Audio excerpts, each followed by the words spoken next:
Thank you so much আমার সাথে ওয়ার্ডস two লিভের clip চ্যানেলে অনবোর্ড হওয়ার জন্য। দেখতে থাকুন, শিখতে থাকুন। জীবন তো বিশাল একটা জিনিস, এত বছরে এত অভিজ্ঞতা জমেছে। জীবনের সংজ্ঞাটা কি আপনার কাছে? এখন মনে হয় যে এই যে আমার যে যাপিত জীবন, আমি যে বেঁচে আছি, আমার এই বেঁচে থাকার উপযোগিতা আছে কিনা এখন আমার প্রায় আমার মনে দোলা দেয়। যে জীবনের আমি যে জন্ম নিলাম পৃথিবীতে একটা ঐশ্বরিক জীবনের অধিকারী, সেই জীবন কী জন্য জন্ম নিলাম, সেই জীবনের উদ্দেশ্য কী, আমার যাপিত জীবন কিভাবে পরিচালিত হওয়া উচিত, আমার কোন জীবন দর্শন গ্রহণ করা উচিত ছিল, কিন্তু আমার কোন নৈতিকতা অনুশাসনে নিজেকে পরিচালিত করা উচিত ছিল, সবগুলা বিষয় এখন আমার কাছে প্রচণ্ড জটিল মনে হয়। জীবনের গতি কী, কী কারণে প্রতি মুহূর্তে অক্সিজেন নিচ্ছি, কী কারণে অন্যজন অ্যাক্সিডেন্টে মারা যাচ্ছে, আমার একজন বয়সে ছোটো সেও মারা যাচ্ছে, কিন্তু আমি বেঁচে আছি। এই যে বেঁচে থাকার উপযোগিতাই এখন খুঁজে পাই না, যে আমরা কি জীবনের যথার্থ মর্মার্থ উপলব্ধি করতে পেরেছি কিনা, জীবনের উদ্দেশ্য লক্ষ্য নির্ধারণ করতে পেরেছি কিনা, সমস্ত বিষয়টা এখন আমার কাছে জটিল মনে হয়। আগে অনেকবার মনে হতো যে আত্মজ্ঞান অনুসন্ধান করলে, সত্যের কাছাকাছি অবস্থান করতে পারলে, কিংবা স্রষ্টার সান্নিধ্য যাওয়ার মতো উপযোগিতা থাকলে জীবন হয়তো সার্থক হয়। কিন্তু এখন আমার কাছে বারবারই মনে হয় যে আমাদের তো জানা নাই যে কোন রাস্তা অতিক্রম করলে আমার জীবন সার্থক হবে, কোন পথ দিয়ে গমন করলে আমার জীবন সফল হবে।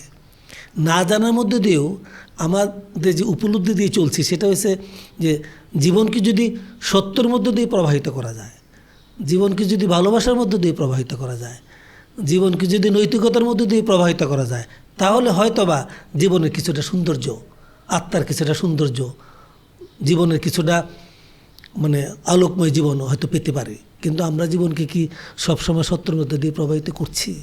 জীবনকে কি আমরা ভালোবাসার মধ্যে দিয়ে প্রবাহিত করছি না। তাহলে জীবনকে আমরা অপচয় করে ফেলি।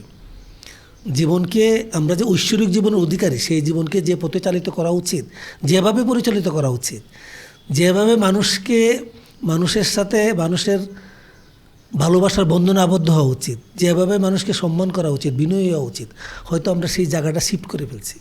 আর আমরা দেখেন যে প্রতিনিয়তই আমরা সম্পদের পিছনে দৌড়াচ্ছি। যেমন আমি গীতিকার হিসেবে আমি চেয়েছি, অনেক জীবনে চেয়েছি, এখন অতিক্রম করেছি যে জনপ্রিয়তা দরকার। এই যে জনপ্রিয়তা দরকারের জন্য জনপ্রিয়তার পিছিয়ে ছুটেছে, আর একজন সম্পদের জন্য ছুটেছে। কিন্তু জীবনের উদ্দেশ্য তো জনপ্রিয়তা অর্জন নয়। জীবনের উদ্দেশ্য হচ্ছে যে মহৎ কোনো কাজ করতে পারলাম কিনা, আমার জীবনে মহৎ কোনো অর্জন আছে কিনা।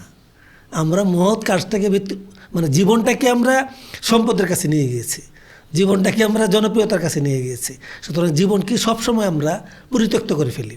জীবনের কাছে যে থাকা, জীবনের কাছে যে আশ্রয় নেওয়া, জীবনের কাছে যে বসবাস করা, সেই কাজটা আমরা কম করেছি।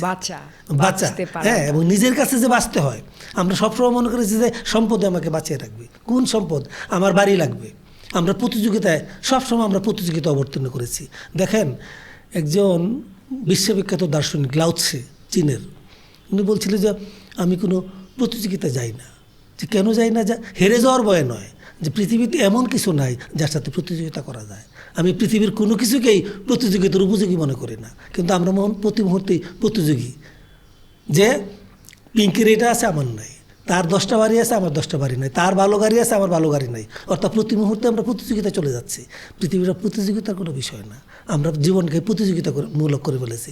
প্রতিযোগিতার মতো করতে গিয়ে জীবনকেই আমরা জীবন থেকে দূরবর্তী হয়ে পড়েছি। জীবন এক জায়গায় আছে, এই প্রতিযোগিতায় আপনি প্রতি মুহূর্তে পেরেশান হচ্ছেন, এই প্রতিযোগিতা প্রতিদিনই দৌড়াচ্ছেন, কিন্তু কখনো থামছেন না। না থামার কারণে একদিন মৃত্যু আপনাকে গ্রাস করবে, কিন্তু জীবনের কি উদ্দেশ্য, লক্ষ্য, জীবনকে কীভাবে উপভোগ করতে কিছুই জানা হলো না। জীবন শেষ হয়ে যাবে, কিন্তু জীবনের দৌড় শেষ হবে না। এই জন্য একজন দার্শনিক বলেছিলেন যে তুমি যদি কিছু পেতে চাও তাহলে দাঁড়াও, আর যদি সব হারাতে চাও তাহলে দৌড়াও। আমাদের যে থামতে হয়, যা এনাফ করেছি, এখন জীবনটা উপলব্ধি করি, আমরা তো থামতে জানি না। আমার এই হয়েছে, আরও হইতে হবে, এই যে আরও হতে হবে, এই যে জীবনকে যে আরও হওয়ার জন্য চেষ্টা করা, সেইটাই আমরা জীবন থেকে সবচেয়ে বড় একটা ভুল করে ফেলেছি, হারাচ্ছি।